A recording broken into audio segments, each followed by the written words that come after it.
And serving you on TV, online, and on the go. This is Valley News Live at 10. That light shining off of your porch will show a memory of him, as I have heard that he's lit up other people's world and inspired them so much. Neighborhoods are lit up tonight in honor of Landon Solberg. He's the West Fargo boy who lost his battle to cancer yesterday morning. Valley News Team's Courtney Lockie talked with people who are more than willing to keep Landon's light shining bright. She joins us live from Landon's neighborhood with more on what's being done to remember the life of this courageous boy. Courtney? Mike, Andrea, we're all familiar with Landon's story, his battle with brain cancer, and the amazing way that he held up through it. Tonight's reaction is pretty amazing as well. These porch lights are on, and they're symbolizing the light that shined on Landon and what he meant to the community. Landon's parents are asking people not only here, but everywhere to consider leaving porch lights on for the month of September. They add that although the world can bring us darkness, Landon showed us the impact we can each have as a light in one another's lives. Landon was an incredible little boy. He made everybody smile. He had an impact on thousands of people that people he had no idea who they were, but he made an impact. His faith and his just personality. I hope that everybody turns their lights on for him. I didn't know Landon personally. However, the reason why my light is on is to support him and his family and to show his honor. And it's amazing that everybody in the world is shining their light for him. From family and friends to total and complete strangers, it's obvious, especially tonight, that this 12-year-old has made quite the impact in our community. Friday will be Landon's Light Day at Cheyenne High School in West Fargo. Students and staff are encouraged to wear their Landon's Light gear, their neon colors, their NDSU or Eagles gear to school and to the football game. Reporting live in West Fargo, Courtney Lockie, Valley News Live. Pretty impressive. Thank you, Courtney. A celebration of life remembering Landon will be on Monday at the Shields Arena in Fargo. Visitation will be from 4 to 5:30 with the service starting at 6. A garage was damaged tonight after rags soaked with chemicals caught fire in West Fargo. It happened in the 1400 block of Cheyenne Street around 6. The homeowner told firefighters they were staining and varnishing when a pile of rags coated with chemicals went up in flames. The fire spread to a gas can in the corner of the building. We've had a couple different fires over the years of people staining with combustible rags like that. Best thing to do is separate them, take them outside and lay them separately from each other, not pile them all on one pile. Firefighters warn rags and chemical varnishes are extremely flammable. Most of the damage was contained to the garage. Police in Moorhead are asking for your help finding this man on your screen right now. 40-year-old Brent Kiner has multiple open warrants, including one for check forgery. If you have any information on his whereabouts, you're urged to call your local law enforcement. The significance of drug busts is measured in many ways. The most recent one in Moorhead may top them all when it comes to preventing deaths. It involved the seizure of fentanyl, enough to provide 12,000 lethal doses. Valley News Team's Katie Opperly spoke with an officer who says this is far from the only case of this deadly drug in the valley. This is all it takes to potentially claim the lives of thousands of people. Fentanyl was found in a South Moorhead apartment along with heroin, cocaine, and prescription medication. 2 people were arrested, Donald Quinn Jr. and Candy Wilson, both listed as Moorhead residents. Drug Task Force Officer Jeff Larson says fentanyl is a serious drug that made its way to the valley years ago. We've known that it's been making its rounds in our area. We've seen it. We've dealt with it. Fentanyl is just baseline fentanyl, I guess the best way to put it, is 80 to 100 times more potent or stronger than morphine. Due to the nature of Larson's position, he asked that we not physically identify him. Larson says fentanyl is commonly labeled as heroin, leading to overdose and death. It's just more common now to see fentanyl than it is to see actual heroin. And it's not just dangerous for people using the drug. In the air, the dust in the air, it can be absorbed through the skin that way. People don't know what they're getting into. I mean, it can be just a tiniest amount can put your body into overdose and shut your lungs down. and people die from it. Larson says methamphetamine is the #1 drug seen in the valley, but seeing any sort of increase in fentanyl is concerning. We're trying to focus on the people that are trafficking it into our area, mid to upper level dealers. While law enforcement continues to combat the increasing trend, Larson says he just wants the public to be informed about the dangers of the drug. In Moorhead, Katie Opperly, Valley News Live. The U.S. Drug Enforcement Administration has also put out a warning about the dangers of fentanyl, saying it's responsible for an epidemic of overdose deaths within the United States. To read the complete warning, go to our website, valleynewslive.com. Scammers are at it again. This time they're targeting SNAP recipients. Over the phone, scammers are saying that person owes them money and will lose benefits if they don't pay up. Human Services says it would never make such a call. If you get a message like this, you should contact your local social services office.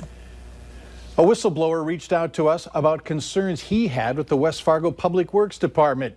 We did some digging and found out that at least one official was fired earlier this week. The city tells us Assistant Public Works Director Ryan James was let go Monday, adding that they can't comment on personnel issues. James started with the city in November of 2013 as an equipment operator, then became the operations manager before becoming the Assistant Director of Public Works. James' wife tells us that he went in to work on Monday as usual, then found out he no longer had a job, and that his colleagues were just as surprised to hear about his termination. More North Dakotans are using car seats the right way. The State Department of Health data shows the number of incorrectly installed seats went from 86% in 2009 down to 72% in 2018. The department says common mistakes are straps being too loose and the seat not being anchored properly.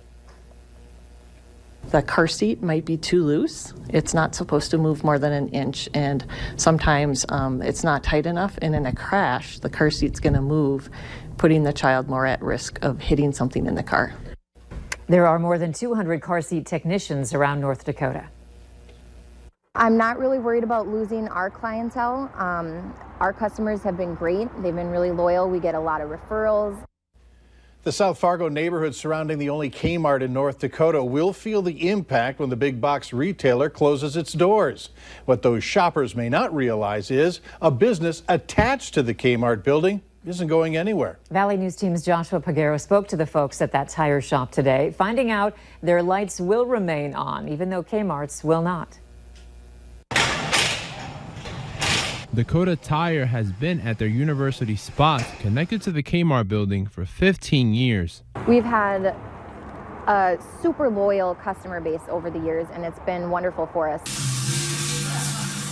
The family-run business as of late has been getting the same question from customers. Everybody's kind of worried about what's going to happen, and obviously when we heard that they were closing, they didn't reach out to us directly either. We heard it just like everybody else. Last month, it was announced more than 100 Kmart and Sears stores would be shutting down, including the Fargo store, in the latest round of closures. This after the company filed for bankruptcy.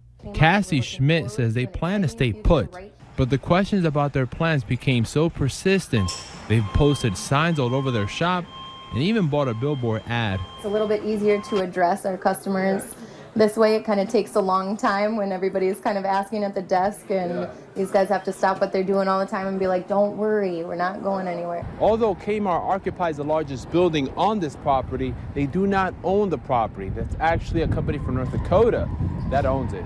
Records show the property is owned by GF1 Dakota Development and that Kmart has been here since the 60s, one of the first Kmart stores to open in the country. We're sad to see them go, and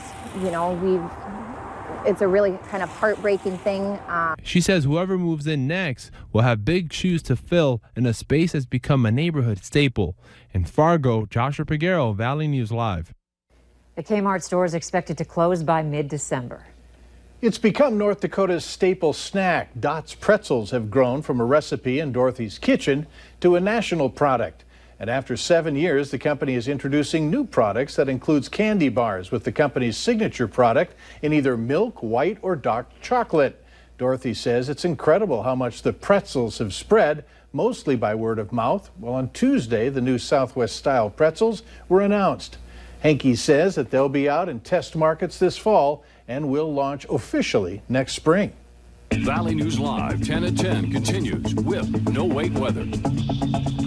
Well, today we lost a little bit of that heat and some of the humidity as well, but still some hazy skies as we enjoyed a setting sun. Now, as we approach the autumnal equinox, we'll notice our sun setting exactly to the west. As we take a look off to the east, though, now it's mostly moony. What a gorgeous scene that is. As we head into the overnight hours, we remain pretty comfortable outdoors. Temperatures 67 degrees. The dew points are in the 60s as well, and the wind finally tapering off. It's under 10 miles per hour from the southwest. As we take a look at temperatures, 63s for Cavalier and for Landon. Valley City also at that same reading. Jamestown, you have 67.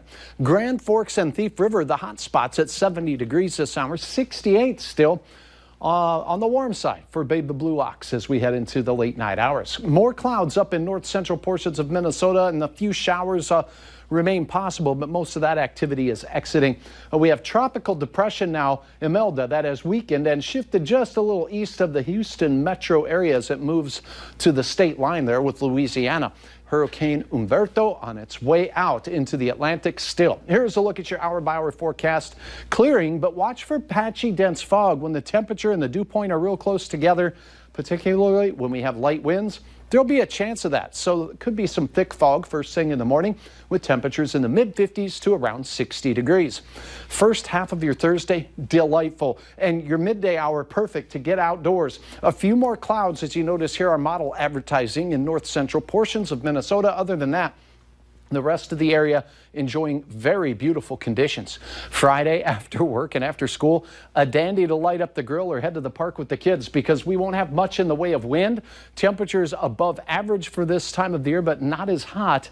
And as we go into the evening, the wind does start to pick up in our westernmost counties in the James River Valley. It'll have more of a southerly component to it as we get set the stage for storms on Friday. More on those in a second, but your Thursday morning in Fargo, mid-50s, patchy areas of fog will be possible. We'll see some sunshine through the midday particularly and into the afternoon. Temperatures rising into the mid, maybe even briefly upper 70s. Then a quiet evening as well. Dry for everybody and enjoy it because we have a soaker coming on Friday.